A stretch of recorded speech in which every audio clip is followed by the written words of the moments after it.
Bienvenido a Sendero Nocturno. Yo soy Uriel y esta noche te traigo un relato de Clark Ashton Smith.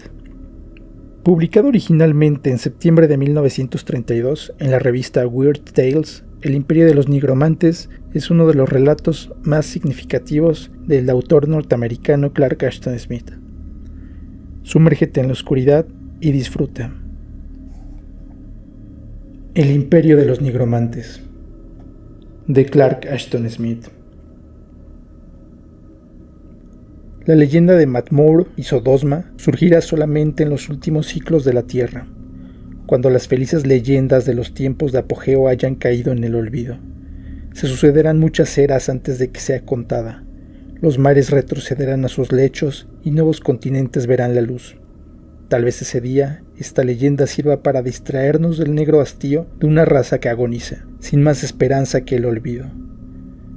Cuento la historia tal como será contada por los hombres de Sotik, el último continente, bajo un sol mortecino y tristes cielos donde las estrellas asoman con terrible fulgor antes del anochecer. Capítulo 1. Matmore y Sodosma eran nigromantes que llegaron de la oscura isla de Nat para practicar sus siniestras artes en Tinarat, allende los menguados mares, pero no lograron prosperar en Tinarat, porque la muerte era sagrada para las gentes de este triste país. El silencio de la tumba no debía ser profanado a la ligera, y el levantamiento de los muertos practicado por la nigromancia era tenido por algo abominable. Así pues, tras un breve periodo de tiempo, Matmore y Sodosma se vieron obligados por la ira de los habitantes a abandonar el lugar y huir hacia Sincor, un desierto del sur poblado tan solo por los huesos y las momias de una raza que la peste había aniquilado en otro tiempo. La tierra en la que se adentraron se extendía terrible, leprosa y cenicienta bajo un sol enorme y abrasador. Sus rocas desmoronadas y mortales, soleadas de arena, habrían sobrecogido de terror los corazones de hombres corrientes, y puesto que habían sido expulsados a aquel inhóspito lugar sin comida ni sustento alguno, la situación de los dos brujos bien podría calificarse de desesperada. Pero sonriendo secretamente, con el aire de conquistadores que pisan las proximidades de un reino largamente codiciado, Sodosma y Matmore se adentraron en Sincor con paso decidido. A través de campos despojados de árboles o hierba y de lechos de ríos secos, se extendía interminable ante ellos la gran carretera por la que los viajeros habían transitado entre Sincor y Tinarat en otros tiempos. Aquí no encontraron ni un solo ser vivo, pero pronto se toparon con los esqueletos de un caballo y un jinete en medio de la carretera, aún ataviados con los arreos y vestimenta que llevaban en vida, y Matmore y Sodosma se detuvieron delante de los lastimosos huesos, sobre los que no quedaba ni un solo trozo de carne podrida, y se miraron con malicia el uno al otro. «El corcel será tuyo», dijo Matmore, «ya que eres el mayor de los dos, y te corresponde este privilegio.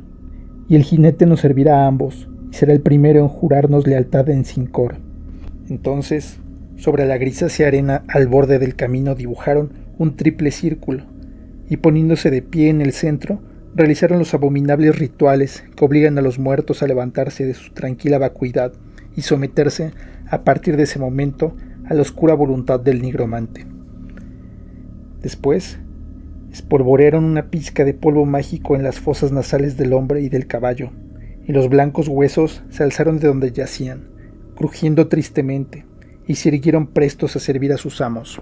Así pues, como habían acordado entre ellos, Sodosma montó el esqueleto del corcel, sujetó las riendas adornadas con piedras preciosas, y cabalgó en una diabólica parodia de la muerte sobre su pálido corcel. Mientras tanto, Matmore lo siguió arrastrando los pies, apoyándose ligeramente en un bastón de ébano, y el esqueleto del hombre, con sus ostentosas vestiduras aleteando contra su osamenta, lo siguió a ambos como un fiel sirviente. Después de un rato, en la baldía y gris inmensidad, encontraron los restos de otro caballo y su jinete, que los chacales habían respetado, en tanto el sol los amojamaba hasta convertirlos en viejas momias. También levantaron a estos de la muerte. Matmore montó el marchito corcel, y los dos magos continuaron su marcha majestuosamente, como emperadores errantes con una momia y un esqueleto a su servicio. Otros huesos y restos de hombres y bestias con los que tropezaron fueron resucitados de la misma forma, de manera que reunieron a su alrededor una tropa en constante aumento conforme avanzaban a través de Cincor. Por el camino, a medida que se acercaban a la que en otros tiempos fuera la capital, Yetli-Reom, encontraron numerosas tumbas y necrópolis, aún intactas después de tantos siglos, que contenían momias amortajadas que apenas se habían marchitado desde el momento de su muerte. Todas ellas revivieron sacándolas de su noche sepulcral para someterlas a su voluntad. A algunas les ordenaron sembrar y labrar los desiertos campos y transportar agua desde los pozos subterráneos. A otras les asignaron diversas tareas, como las que hubieran realizado en vida. El silencio de un siglo fue interrumpido por el ruido y el alboroto de la intensa actividad, y los lánguidos cadáveres de tejedores trabajaban en los telares, y los cadáveres de los labradores trabajaban los surcos arando detrás de carroña de bueyes. Cansados por tan extraño viaje y los innumerables encantamientos, Matmur y Sodosma divisaron finalmente delante de ellos y desde una colina desierta las altas agujas y las claras e imperturbables cúpulas de Yetli-Reom, bañadas por el rojo fulgor de sangre estancada y cada vez más oscura de la inquietante puesta del sol. «Es una buena tierra», dijo Matmur. «La compartiremos y reinaremos sobre todos sus muertos, y mañana seremos coronados como emperadores de Yetli-Reom». «Por supuesto», replicó Sodosma. «porque no hay ningún ser vivo que pueda enfrentarse a nosotros aquí, y aquellos a los que hemos invocado y levantado de su tumba solo se moverán y respirarán a nuestras órdenes, y no podrán rebelarse contra nosotros». Así pues, en el enrojecido crepúsculo que se tornaba morado, entraron en Yetli-Reom y cabalgaron entre las altas y oscuras mansiones. Se instalaron con su siniestro séquito en el lujoso palacio abandonado en el que la dinastía Nimbot había reinado durante 2000 años, dominando desde allí todo Cincor. En los polvorientos salones dorados encendieron las lámparas de ónice, vacías mediante ingeniosos encantamientos, y cenaron viandas reales procedentes del pasado, las cuales evocaron de la misma forma. Las manos descarnadas de sus sirvientes escanciaron imperiales vinos añejos en copas de adularia, y bebieron y festejaron, y disfrutaron con pompa fantasmagórica, dejando para el día siguiente la resurrección de aquellos que yacían muertos en Yetli-Reom. Al alba, bajo un cielo de oscuro carmesí, abandonaron los lujosos lechos de palacio en los que habían dormido, pues quedaba mucho por hacer. Recorrieron minuciosamente de un lado a otro todos los rincones de aquella ciudad olvidada, practicando sus encantamientos en las gentes que habían muerto durante el último año de la peste y que yacían en tierra sin haber sido enterradas, y una vez terminada esa labor, dejaron atrás Yetli-Reom y se dirigieron a aquella otra ciudad de elevadas tumbas e imponentes mausoleos, en los que yacían los emperadores Nimbot y los ciudadanos y nobles más influyentes de Cincor. Entonces ordenaron a sus esqueletos esclavos que rompieran con martillos las puertas cerradas herméticamente, y luego, con sus depravados y tiránicos encantamientos, invocaron a las momias imperiales, incluso al más anciano de la dinastía, y todos acudieron aproximándose rígidamente, con ojos apagados y aún envueltos en ricos paños recubiertos de piedras preciosas fulgurantes. Más tarde, insuflaron un simulacro de vida en muchas generaciones de cortesanos y dignatarios, desfilando solemnemente con oscuros y vacuos rostros altivos. Los emperadores y emperatrices muertos de Cincor se sometieron a la voluntad de Matmur y Sodosma, y los siguieron como un ejército de cautivos a través de las calles de Yetli-Reom.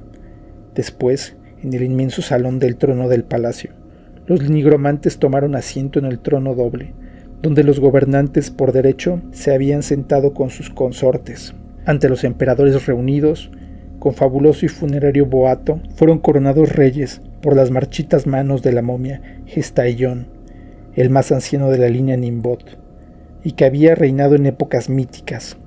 A continuación, todos los descendientes de Hestaion, que abarrotaban el salón en masa, aclamaron con ecos de voces monocordes la soberanía de Matmur y Sodosma. Así fue como los nigromantes proscritos encontraron por sí solos un imperio y unos súbditos en la tierra desolada y yerma, donde los hombres de Tinarat los habían desterrado para que perecieran.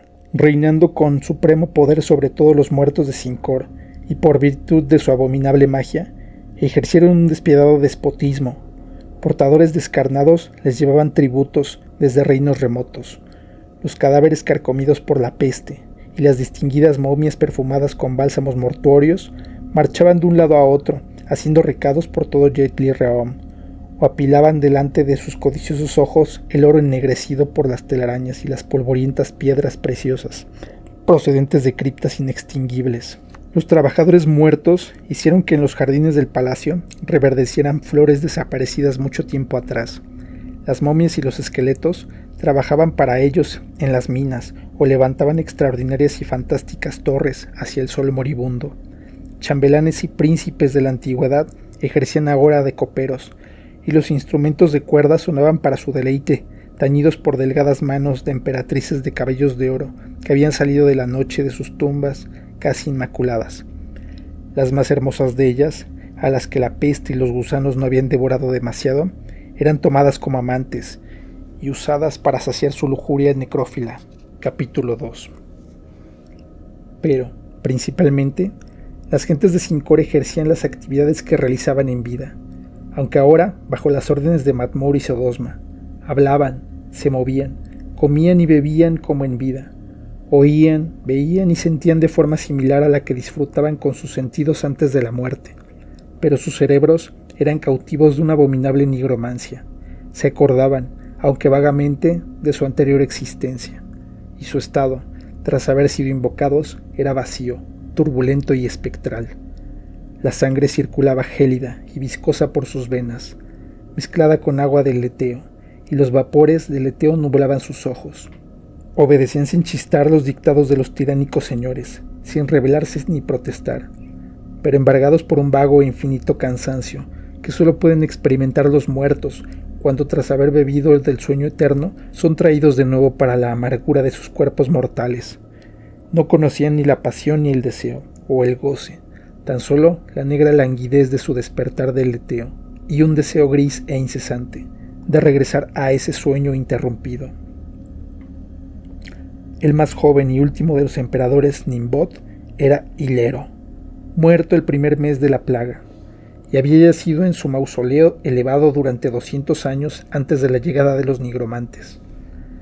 Alzado junto a su gente y sus padres para servir a los tiranos, Hileiro había reanudado el vacío de su existencia sin una sola objeción. Tampoco había sentido ninguna sorpresa. Aceptó la propia resurrección y la de sus antepasados como quien acepta las indignidades y maravillas de un sueño. Sabía que había regresado bajo un sol mortecino a un mundo vacío y espectral, a un orden que lo relegaba a ser meramente una sombra obediente. Pero al principio solamente se sentía importunado, como el resto, por un débil cansancio y el vago deseo de retornar al olvido perdido. Drogado por la magia de sus amos, debilitado por la incapacidad de una muerte de años, contempló como un sonámbulo las barbaridades a las que sus padres eran sometidos. Sin embargo, con el transcurso de los días, una débil chispa se encendió en el empapado crepúsculo de su mente. Como algo perdido e irrecuperable, más allá de abismos prodigiosos, recordó la pompa de su reino en Jetli-Reom y el dorado orgullo y júbilo que había disfrutado durante su juventud. Y al recordarlo, sintió una leve agitación de rebeldía, un resentimiento espectral contra los magos que lo habían resucitado para encerrarlo en esta parodia de vida. Oscuramente, comenzó a afligirse por su reino perdido y la triste situación de sus antepasados y sus súbditos. Día tras día, trabajando de copero en los salones donde en otra época él mismo había gobernado, Hileiro observaba atentamente las acciones de Matmur y Sodosma. Fue testigo de sus caprichos de crueldad y lujuria, su creciente ebriedad y glotonería. Los vio mientras se revolcaban en sus lujos de nigromantes, y también vio cómo se relajaban en la pura indolencia, cebados de indulgencia. Descuidaron el estudio de su arte y olvidaron muchos de los encantamientos, pero aún así continuaron gobernando, poderosos y formidables, y, repatingados sobre sofás de color morado y rosa, planeaban liberar un ejército de muertos y lanzarlo contra Tinarat. Soñando con la conquista y con nigromancias de mayor alcance, fueron engordando y cebándose en la pereza, como gusanos asentados en un osario rebosante de putrefacción. Y paso a paso, su indolencia y tiranía avivó el fuego de la rebelión en el sombrío corazón de Ileiro, como una llama que lucha contra los humedales del leteo, y lentamente, con el lustre de su ira, retornó a él algo de la fuerza y la firmeza que había poseído en vida. Víctima de la vileza de los opresores y consciente del mal que infligía a los muertos desvalidos, escuchó en su mente el clamor de voces sofocadas que exigían venganza. Caminando entre sus antepasados, a través de los salones del palacio de Jetli-Reom, Ileiro se movía en silencio a la orden de sus amos, o permanecía a la espera de sus órdenes. Servía en sus copas de ónice vinos de añadas ambarinas, traídas por medios mágicos desde colinas alumbradas por un sol más joven, y se sometía a sus insultos y contumelias, y noche tras noche observaba cómo zarandeaban sus ebrias cabezas, hasta que caían dormidos, congestionados y orondos, en medio de su esplendor. Pocas palabras se cruzaron entre los muertos vivientes. Hijo y padre, hija y madre, amante y amado, deambulaban de un lado a otro sin mostrar ningún signo de reconocimiento, sin hacer ni un solo comentario sobre su aciago sino. Pero, finalmente, un día hacia la medianoche, cuando los tiranos se refocilaban, durmiendo profundamente y las llamas bailaban en las lámparas nigromantes, Ileiro consultó a Gestaillón, su antepasado más anciano, el cual, según las leyendas, había sido celebrado como gran mago y estaba familiarizado con los secretos de los saberes de la antigüedad. Gestaillón se había separado de los otros y permaneció en un rincón del salón en penumbra. Se había pergaminado y ajado bajo sus ropajes de momia a punto de desintegrarse, y sus apagados ojos de obsidiana aún parecían mirar hacia la nada. No mostró señal de oír la pregunta de Ileiro, pero, finalmente, en un susurro seco y crujiente le respondió: «Soy viejo, y la noche del sepulcro ha sido larga. Yo he olvidado demasiado. Sin embargo, si retrocediera a través del vacío de la muerte, tal vez pudiese recuperar parte de mi anterior sabiduría, y podríamos concebir un modo de liberarnos».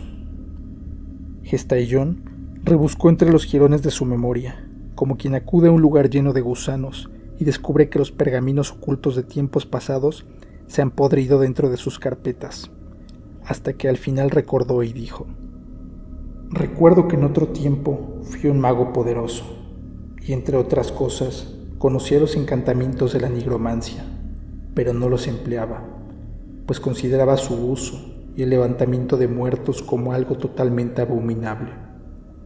Además, poseía otro conocimiento, y quizás entre los restos de esa sabiduría de los tiempos antiguos haya algo que nos sirva ahora como guía. Recuerdo una vaga y dudosa profecía, concebida en los primeros años, sobre la creación de Jetli-Reom y el imperio de Zincor.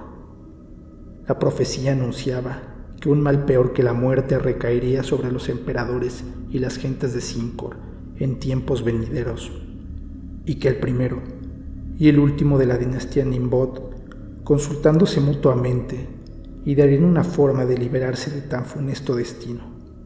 No se le daba un nombre a ese mal en la profecía, pero se decía que los dos emperadores llegarían a la solución de su problema rompiendo una antigua figura de barro que guardaba la cripta más profunda, bajo el palacio imperial de Jetli-Reom. Entonces, habiendo oído esta profecía de los pálidos labios de su antepasado, Ileiro reflexionó durante unos instantes y dijo: «Recuerdo ahora que una tarde, en mi temprana juventud, cuando merodeaba aburrido por las criptas abandonadas de nuestro palacio, como haría cualquier muchacho, llegué hasta la última cripta y encontré una polvorienta y tosca figura de barro, cuya forma y apariencia me resultaban extrañas. Como no sabía nada de la profecía, me di la vuelta decepcionado y volví sobre mis pasos, tan distraídamente como había llegado, en busca de la luz del sol. Así pues, escabulléndose en sus ensimismados semejantes y portando lámparas con piedras preciosas incrustadas que habían tomado del salón, Gestaillón e Ileiro descendieron por las escaleras subterráneas que se abrían paso bajo el palacio. Como implacables sombras furtivas recorrieron el laberinto de oscuros corredores, hasta que llegaron a la cripta más profunda. Y allí, bajo el negro polvo y madejas de telarañas de un pasado inmemorial, encontraron, como se había predicho, la figura de barro, cuyos toscos rasgos eran los de un olvidado dios de la tierra. Entonces, Ileiro machacó la figura con un trozo de piedra, y ambos sacaron de su interior una espada, un arma de acero brillante sin óxido alguno, y una pesada llave de bronce pulido, y las tablas de latón brillantes sobre las que estaban inscritas las instrucciones que debían seguirse para que Cincor se liberara del oscuro reinado de los nigromantes, y sus gentes regresaran a la inconsciencia de la muerte.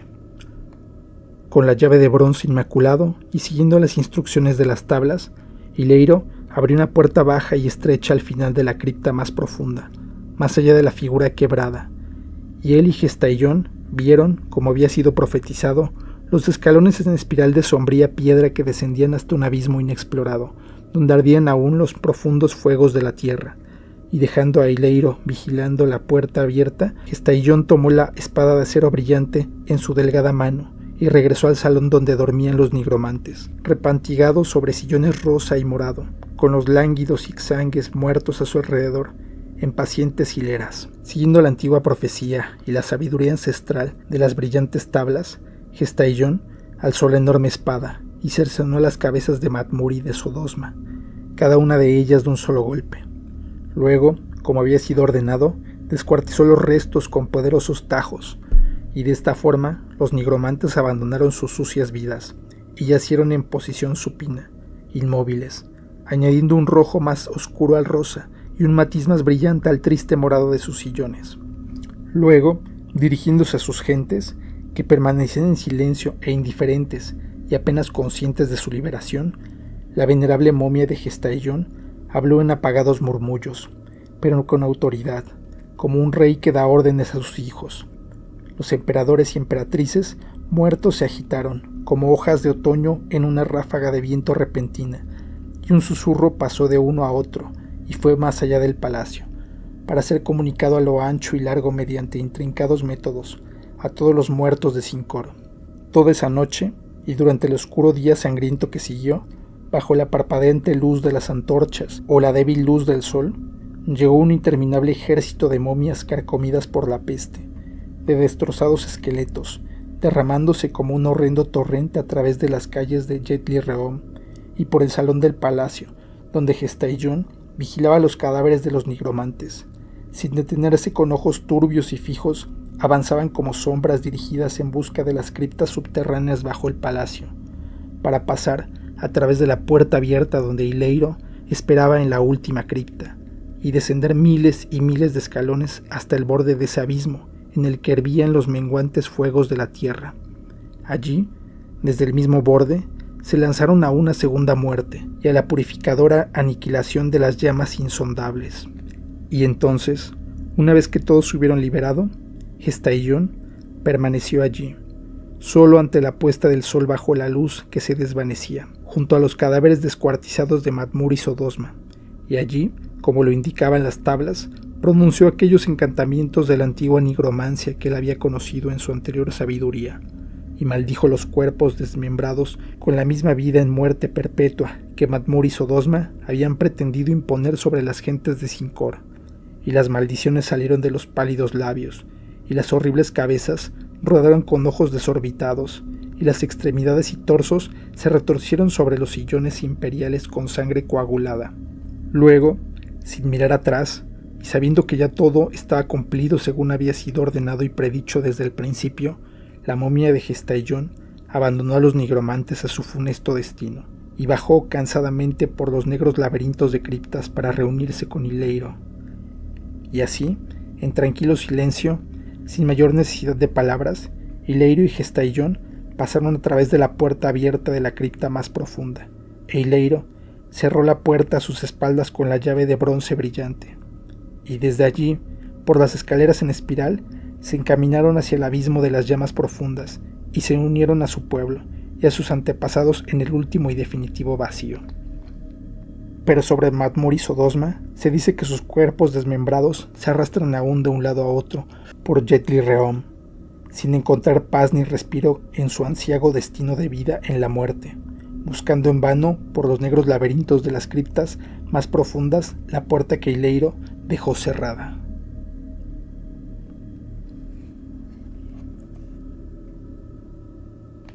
Luego de su publicación en la revista Weird Tales en el número de septiembre de 1932, este relato fue agrupado en la antología Mundos Perdidos en 1944, para posteriormente integrarse en la colección de Sotik publicada en 1970.